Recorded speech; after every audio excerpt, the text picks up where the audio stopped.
नमस्कार। जैसे कि आप सभी जानते हैं कि आज महाराणा प्रताप जयंती है। महाराणा प्रताप का जन्म 9 मई 1540 ईस्वी को कुंभलगढ़ में हुआ था। महाराणा प्रताप के जीवन परिचय के बारे में, हल्दी घाटी के युद्ध के बारे में, अकबर के बारे में हम सभी अच्छी तरह से जानते हैं।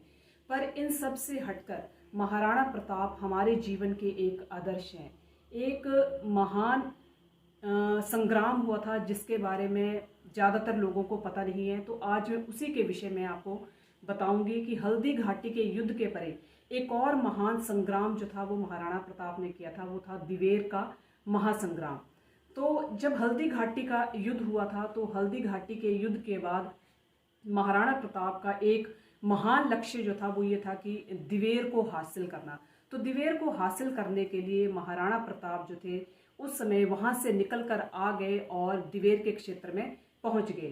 तो 1583 ईस्वी में महाराणा प्रताप का जीवन जो था उस टाइम बहुत कठिनाइयों से गुजर रहा था। उनके जीवन में बहुत संघर्ष था उस समय। तो उस समय भामाशाह ने आकर उनकी मदद की थी और उस समय वो अपने साथ बहुत बड़ा धन लेकर आए थे और उसी धन के आधार पर महाराणा प्रताप ने एक बहुत बड़ी सेना का गठन किया था। और वो जो धन था उसके आधार पर वो 5000 सैनिकों को 12 वर्षों तक उनका जो था वो जीवन भरण पोषण जो था वो कर सकते थे। तो इस तरह से एक बहुत बड़ी सेना का गठन हुआ और दिवेर का जब संग्राम हुआ तो उस समय जब वो दिवेर के क्षेत्र में आए तो दिवेर का क्षेत्र जो था उस टाइम उस समय अकबर के उनके चाचा जी जो थे सुल्तान खान, उन्होंने संभाल रखा था। तो संभाल रखा था और उस समय दिवेर का संग्राम हुआ। और दिवेर का संग्राम जब हुआ तो महाराणा प्रताप के पुत्र अमर सिंह ने जो था वो अकेले ही वो उनसे भिड़ गए और जब उनके साथ भिड़े तो उन्होंने भाला जो था वो सीधे सुल्तान खान की छाती में भोंक दिया। और इस तरह के दृश्य को देखकर जो वहां पर मुगलों की सेना थी वो वहां से भाग खड़ी हुई। अमर सिंह ने जो भाला था वो इस तरह से भोंका कि वो भाले के साथ ही जो थे वो जमीन में गड़ गए। और इस तरह का भयानक दृश्य देखकर जो मुगलों की सेना थी वो वहां से भाग खड़ी हुई। पर अंत में महाराणा प्रताप ने अमर सिंह को कहा कि उनकी छाती से जो है वो भाले को निकाल दिया जाए और भाले को निकाल कर ताकि वो आराम से जो थे वो मृत्यु को प्राप्त हो सके। तो उन्होंने जब अमर सिंह ने उनकी छाती से भाला निकाला और साथ में उनके मुंह में गंगा जल डाला ताकि वो आसानी से जो है वो मृत्यु को प्राप्त हो सके।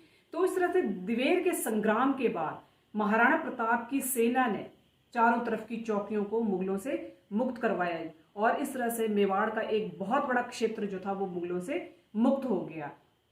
तो उनका अगर वो मुक्त नहीं करवा सके महाराणा प्रताप जो थे तो वो एक चित्तौड़गढ़ के किले को जो थे वो मुक्त नहीं करवा पाए।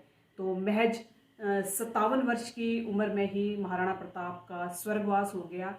और हल्दी घाटी के युद्ध के बाद महाराणा प्रताप ने एक बहुत बड़ा संकल्प लिया था। एक बहुत बड़ा जो था उन्होंने एक संकल्प ये लिया था कि जब तक मैं मेवाड़ को मुक्त नहीं करवाऊंगा तब तक मैं सोने चांदी के बर्तन में खाना नहीं खाऊंगा, सोने के पलंग पर नहीं सोऊंगा और भी कई प्रकार की सुख सुविधाओं का जो वो उपयोग नहीं करूंगा। तो इस तरह से महाराणा प्रताप के इसी आदर्श को लेकर जो है उनको बाद में प्रताप को जो है वो उपाधि महाराणा प्रताप की दी गई। और ये आने वाली पीढ़ियों के लिए भी महाराणा प्रताप जो थे एक बहुत बड़े जो है वो मार्गदर्शक बने आने वाली पीढ़ी के लिए।